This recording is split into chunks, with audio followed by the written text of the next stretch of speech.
మీ జీవితంలో ఒకరోజు సాయంత్రం వరకు చాలా ఆనందంగా ఉన్నారు.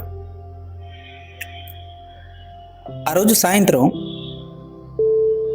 మీరు మీ ఫ్రెండ్ని కలిశారు. ఎప్పుడైతే మీరు మీ ఫ్రెండ్ని కలిశారో అతని యొక్క బాడీ లాంగ్వేజ్, అతను మాట్లాడే విధానాన్ని బట్టి మీకు అర్థమైంది అతను బాధలో ఉన్నాడని. All of a sudden you feel the energy inside you shifting. అంటే మీకు తెలియకుండానే అతని బాధని మీరు కూడా ఫీల్ అవ్వటం మొదలు పెట్టారని మీకు ఎప్పుడైనా అనిపించిందా?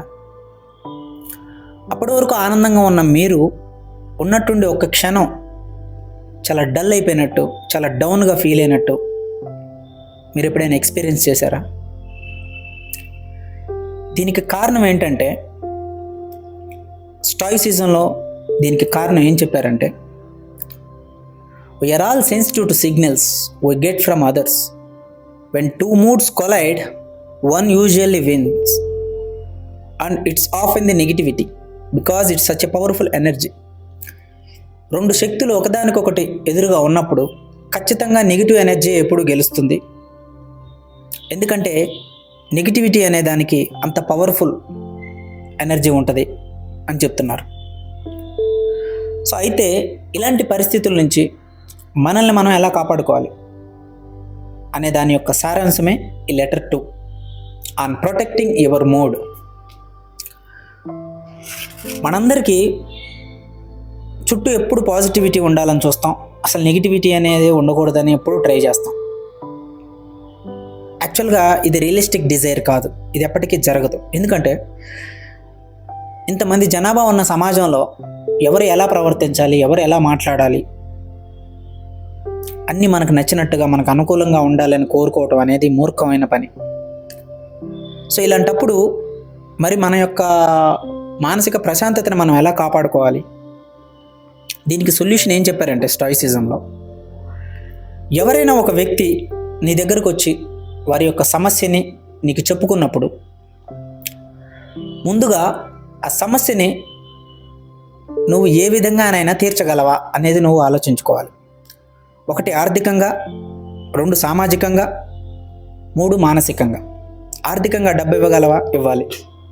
సామాజికంగా అతనికి ఏమైనా బ్రతుకు తెరువు చూపించగలవా? చూపెట్టాలి. మానసికంగా అతనికి ఏమైనా ధైర్యం చెప్పగలవా? చెప్పాలి. ఈ 3 విధాల్లో నువ్వు అతనికి సింపతి చూపెట్టాలి.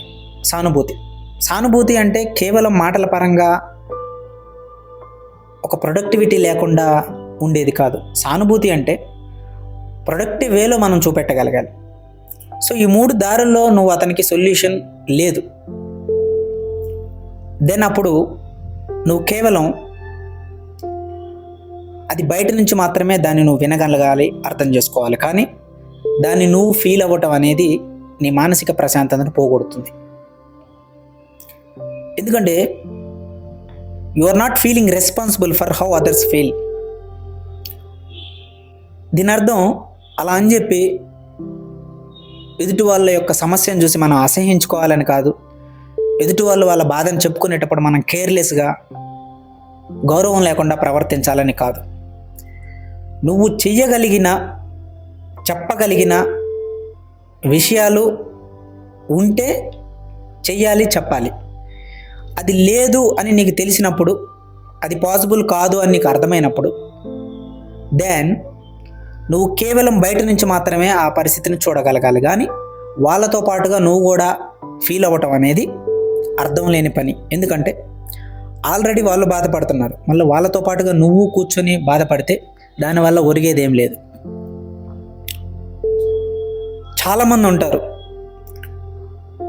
యాక్చువల్గా వాళ్ళకి సొల్యూషన్ అవసరం లేదు, ఎంతసేపు వాళ్ళ బాధ చెప్పుకోవటమే వాళ్ళకి కావాలి. ప్రపంచంలో అందరికన్నా వాళ్ళ బాధే చాలా ఎక్కువైంది, చాలా పెద్ద బాధ అనే ఫీలింగ్లో వాళ్ళు ఉంటారు. సో అలాంటి వాళ్ళకి కేవలం వాళ్ళ బాధని చెప్పటం, ఆ బాధని వినేవాళ్ళు కావాలి.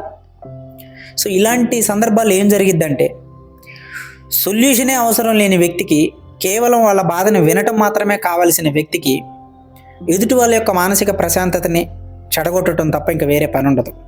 ఇలాంటి సందర్భాల్లో మీరు దాన్ని జస్ట్ బయట నుంచి మాత్రమే వింటున్నట్టుగా అర్థం చేసుకొని చూడాలి తప్పించి దాన్ని లోపలగా మీరు ఫీల్ అవ్వటం మొదలు పెట్టకూడదు. జీవితంలో కొన్ని బాధలు ఉంటాయి. అవి డెఫినెట్గా ఎవరికి వారు పడాల్సిన బాధలు. మన తల్లిదండ్రులను, మన తోబుట్టువులను మనం కోల్పోయినప్పుడు ఖచ్చితంగా మనకు బాధగా ఉంటుంది. ఆ బాధని ఎవరూ తీర్చలేనిది. అది ఎవరికి వారు వారి గుండెని నిరంతరం పరిశీలించుకుంటూ వాళ్ళ గుండెల్లో ఉన్న ఆ కన్నీటిని రోజు రోజుకి వాళ్ళు దాటుకుంటూ కాలంతో పాటు అది నయం అవుతుంది. కానీ ఆ బాధను నిరంతరం నలుగురికి చెప్పుకోవడం వల్ల ఒరిగేదేమీ లేదు. సో క్లారిఫై చేసేది ఏంటంటే, ఎప్పుడైనా ఎవరైనా మీ దగ్గరకు వచ్చి వారి యొక్క సమస్యని మీకు చెప్తున్నప్పుడు దాన్ని ఆబ్జెక్టివ్గా దానికి సొల్యూషన్ ఏమైనా ఉంటే ఆ సొల్యూషన్ వాళ్ళకి చెప్తూ వాళ్ళ మీద సానుభూతి చూపెట్టాలి తప్ప వాళ్ళ బాధని మీరు కూడా ఫీల్ అవ్వటం వల్ల జరిగే ఉపయోగం అనేది ఏదీ లేదు. బికాస్ ఎదుటి వాళ్ళు ఏం ఫీల్ అవుతున్నారు అనే దానికి మీరు రెస్పాన్సిబుల్ కాదు.